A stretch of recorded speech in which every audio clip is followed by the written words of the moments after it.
சிவா ஹாஸ்பிட்டலுக்கு endoscopy machine work ஆகலன்னு நம்ம ஹாஸ்பிட்டல்ல இருக்கிற எண்டோஸ்கோபி மிஷினை கேட்டான். நான் தரமாட்டேன்னு சொல்லிட்டேன். நீ அவனுக்கு அப்படிதான் சொல்லணும். நம்மள பகச்சுக்கிட்ட அவனுக்கு இதான் கதி. என்ன ப்ராப்ளம்? எதுக்காக எண்டோஸ்கோபி மிஷின் கேட்டான்? சிவா ஹாஸ்பிட்டல்ல 2 வயசு குழந்தை காயினை முழுங்கிடுச்சுன்னு அட்மிட் பண்ணிருக்காங்களாம். அவங்க ஹாஸ்பிட்டல்ல இருக்கிற எண்டோஸ்கோபி மிஷின் ஒர்க் ஆகலையா, அதனால நம்ம ஹாஸ்பிட்டல்ல இருக்கிற எண்டோஸ்கோபி மிஷினை கேட்டான். நான் தரமாட்டேன்னு சொல்லிட்டேன். அப்புறம் நம்ம ஹாஸ்பிட்டலுக்கு வந்து குழந்தைய அட்மிட் பண்ணுவான்னு கேட்டான்.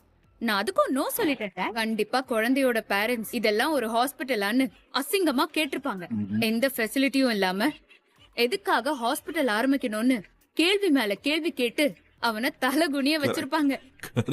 இத பாக்குற எல்லாரும் சிவாவோட ஹாஸ்பிட்டலுக்கு போகவே யோசிப்பாங்க. Yes you are right. இப்படித்தான் அவனை அசிங்கப்படுத்தணும். நீ எண்டோஸ்கோபி மிஷினை கொடுக்கலன்னதும் என்னால அந்த குழந்தைய காப்பாத்த முடியாது, அதனால எனக்கும் என் ஹாஸ்பிட்டலுக்கும் கெட்ட பேர் வரும் தானே யோசிச்ச. உன் உதவி இல்லாமலே நாங்க அந்த குழந்தைய காப்பாத்திட்டோம். என்னம்மா, எண்டோஸ்கோபி பண்றதுக்கு நிறைய பேஷண்ட்ஸ் கியூல நிக்கிறதா சொன்னேன், ஒருத்தர் கூட காணோமே. சேர்மன் சார், என் மேல உள்ள கோவத்துல அந்த உயிரை பழி வாங்கணும்னு நினைக்கிறீங்களே, இதுதான் உங்க தொழில் தர்மமா? எல்லாம் டாக்டர்னு சொல்லிக்கவே அசிங்கப்படணும். மத்தவங்க அழிஞ்சு போகணும்னு நினைக்கிற உங்க எண்ணமே உங்களை அழிச்சிரும். வேணா பாருங்க, இன்னும் கொஞ்ச நாள்ல நீங்க தடம் தெரியாம அழிய போறீங்க. அதெல்லாம் டாக்டருக்கு படிக்க வச்சு ஒரு மெடிக்கல் சீட்டே வேஸ்ட் பண்ணிட்டீங்கல்ல. Shiva, mind your words. ஏன் ஹாஸ்பிட்டலுக்கு வந்து என்னையவே தப்பா பேசுவியா? முதல்ல இங்க இருந்து வெளியே போ. ஏய், எதிரியா இருந்தா கூட அவங்க உயிரை காப்பாத்துறவங்க தான் டாக்டர். உனக்கெல்லாம் இந்த ப்ரொஃபஷனே செட் ஆகாது.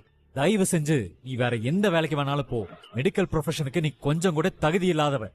உனக்கு கோவம்னா அதை என்கிட்ட காட்டு. தேவையில்லாம மத்த உயிரினங்களோட விளையாடாத. கடவுள் எல்லாத்தையும் பார்த்துட்டு தான் இருக்காரு. ரொம்ப ஆடுனன்னு வையேன், அப்புறம் சீக்கிரமே முடிச்சு விட்டுருவாரு. யார் யார முடிக்கிறாங்கன்னு பாக்கலாம். நீ எத்தனை நாளைக்கு எந்த ஃபெசிலிட்டியும் இல்லாம ஹாஸ்பிட்டல்ல ரன் பண்ற நானும் பாக்குறேன். எதுவுமே இல்லைனாலும் நான் ஹாஸ்பிட்டல்ல நல்லபடியா ரன் பண்ணுவேன். அதை உன்னால தடுக்கவே முடியாது. நான் பழி வாங்கணும்னு நினைச்சா அந்த குழந்தை கொல்ல பார்த்து